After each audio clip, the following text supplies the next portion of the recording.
Hello, ladies and gentlemen. I know it's been a while. I've been busy. Haven't even been busy actually putting all the subtitles and all the stuff that needs in quotes and everything to be on Spider-Man 3. I'm going to try to work on it. I think when it comes to work, I don't really have to do much at this point. So hopefully I'll be able to do it next week or so. And hopefully you might get it hopefully by the end of August. It's like I really hope shooting for at least the end of August, maybe the beginning of September. But it's coming. I didn't forget. But anyways, besides that, let's talk about Harry Osborn. Let's talk about Harry Osborn. Let's talk about Spider-Man 3. Let's talk about Spider-Man, the Sam Raimi saga. Let's talk about Harry Osborn, period, and what they could have done, which would have been awesome. And I would have flipped with everyone else would have flipped their. So, anyways, in the beginning, we get Harry Osborn, good friends with Peter. He dated Mary Jane, and then he lost Mary Jane, and then after that, his dad died. He thinks Spider-Man did it. Now he has a grudge.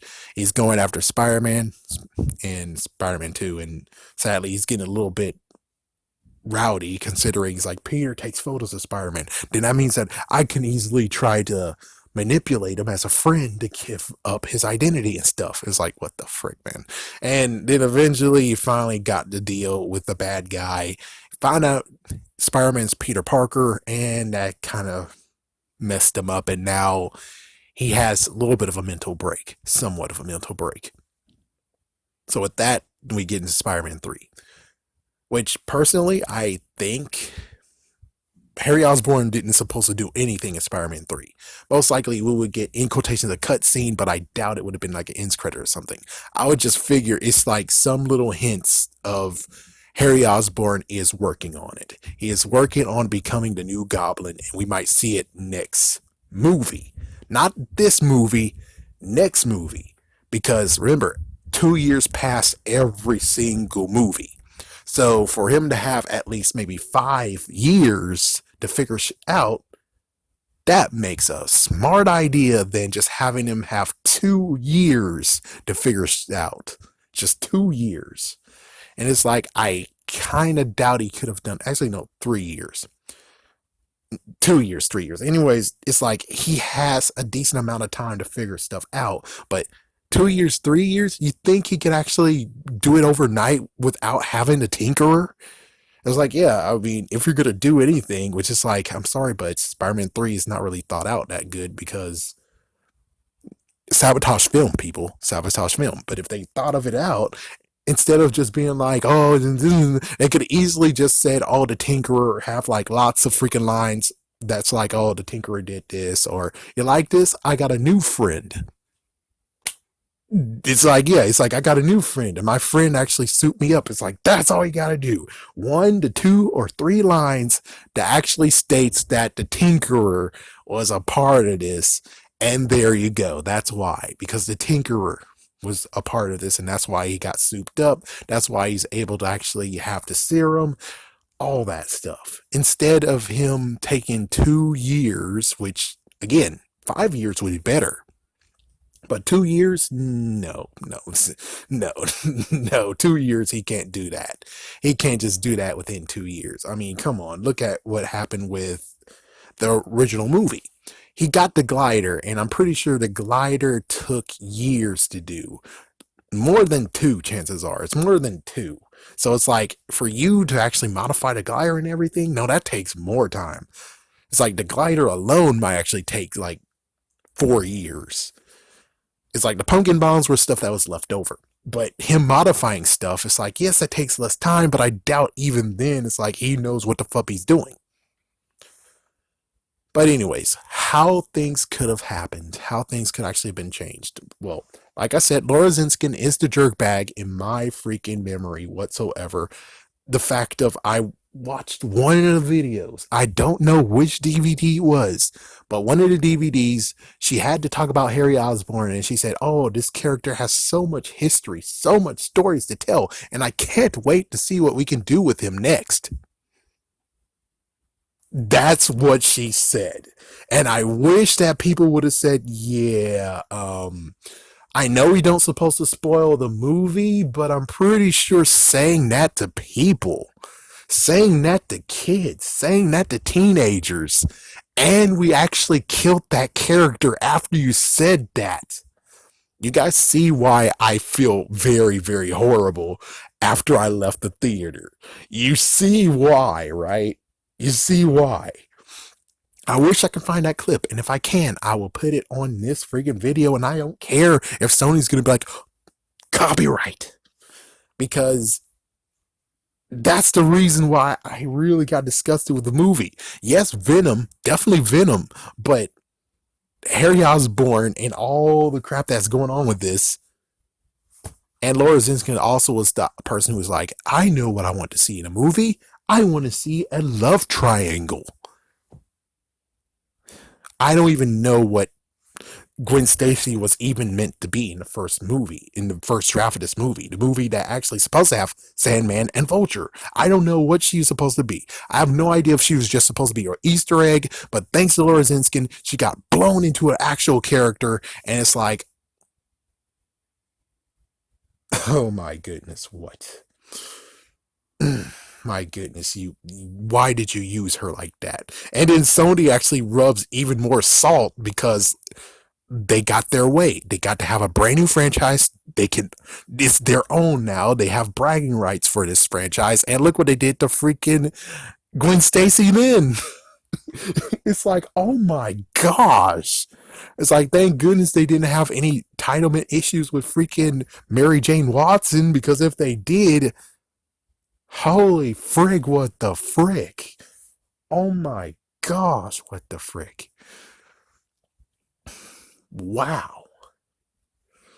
But anyways, with Harry's story, of course, I could tell you what I've drafted, which was the fact of, at this point, he forgot who he was. He forgot everything beforehand. I'm like, oh, well, let's bring Liz Allen into this. Let's allow him to be her. They be together now. Now he has a babe. There we go. And yes, maybe he gets his memory back, sure, and then he goes save the day, and then it took, instead of looking at the memory of the thing, I would have preferred that Liz Allen, even though it would be Spider-Man, not Peter Parker unmasked, it would actually be Spider-Man. And Liz Allen's like, Spider-Man's your friend? Well, if Spider-Man actually is asking for your help, you should definitely help him out. It's like, it'll be a cool little moment of where it's like, do you want to live in the past, or do you actually want to live in the future where you have a girlfriend, you have a girl that actually cares about you, and you can do the right thing to help out a friend? Allow the hatchet to be buried and allow a new future to be born. Another thing I didn't like about the movie has to be the fact that you showed that Harry got some fast reflexes and he recovered from that messed up fall. But yet, when he gets hit with the pumpkin bomb, oh no, his face has to stay horrible. What the hell? It's like, what I really wish that could happen is that, no, his face actually went back to normal. He looks good again. And when he gets stabbed by the glider, it's like, I really didn't want him to get stabbed by a glider. I wish he just freaking 300 that freaking crap. It's like, oh, here's Venom with the freaking glider charging at Spider-Man, and he kicks him off. And he kicks him off the freaking damn building. He sidekicked him, and he flew out the freaking side of the building. He just flew down for him to recover and stuff. And he's able to get his glider back up, and then there you go. He can still do the same thing that happened in old. It's just that Harry Osborn is there, and Harry's like, oh, you want me to use the pumpkin bomb? Okay. It's like, it would be cool that they work together to take down Venom. That would have been pretty damn cool. I would have preferred that idea than this crap of, okay, I'm going to sacrifice myself like my dad. It's supposed to be symbolic, but it's like, no, it seems stupid. Sorry, it seems freaking damn stupid. But anyways, let's just say that in this version, he does get stabbed with a glider. I was hoping that even though he got stabbed by the glider, that he heals himself again. So that means one thing, which is like, hold on. if Harry actually healed and kept on healing, and he got stabbed the same way his dad did, and he survived it, then that means, holy shit, Norman Osborn's a fucking alive. And it would be cool if you actually go crazy enough to even go crazier, where you actually go to his grave, dig it up, open his coffin, and he's not even freaking damn there. Or it's some hobo. Or some kind of crap. It will be awesome to actually have that, where it's like, oh my gosh, Return of the Green Goblin coming fucking soon. Oh my gosh, that would be so damn awesome.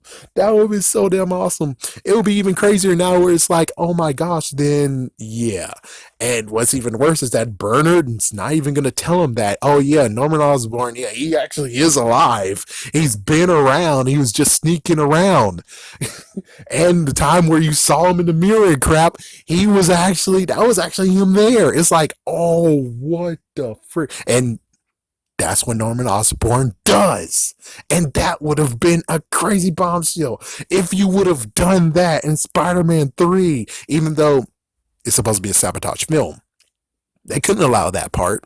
They couldn't allow that to happen. It's a sabotage film. Of course they couldn't allow that crazy plot twist of where people are now going to speculate. And you don't have to have the even whole everything else. All you got to do is just have Harry still being alive and healed up from that freaking stab. Holy frick.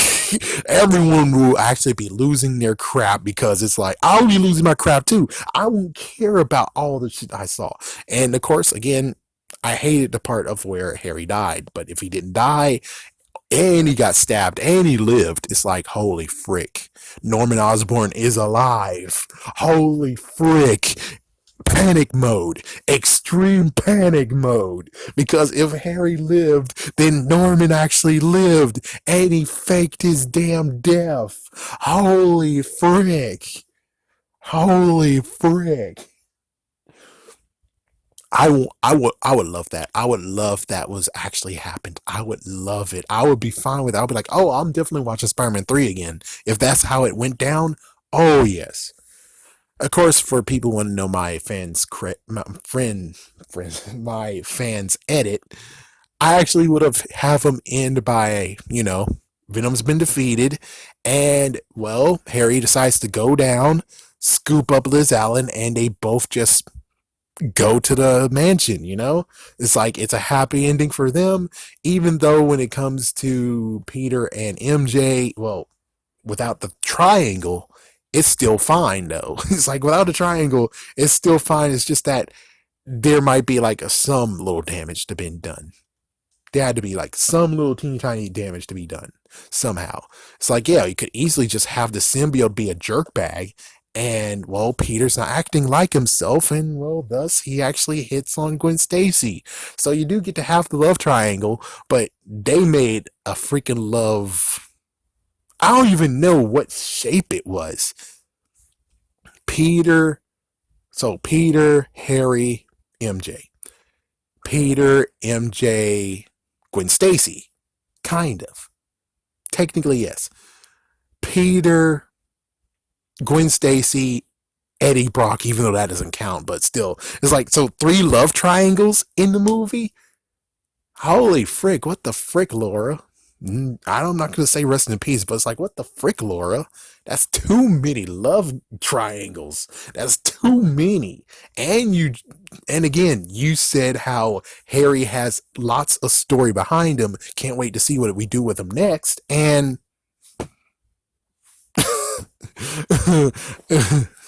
Laura has good ideas. I can't wait what she'll do next when it comes to Amazing Spider-Man. I can't wait to see her ideas in Amazing Spider-Man 2. She died actually after Amazing Spider-Man hit theaters.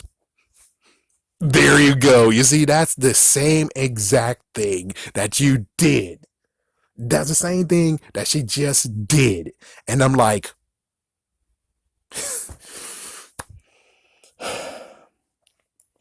but I don't usually do this, but let's just do this anyways. Comment down below. If Harry actually survived that stab, Would you actually lose your shit and actually say, oh my gosh, if Harry survived that, that means Norman survived it? Would you freak out? Would you actually freak out? Would everyone speculate that he's alive because of that? Tell me down below. I'm whipping out. I'm going to try not to be a stranger. Peace.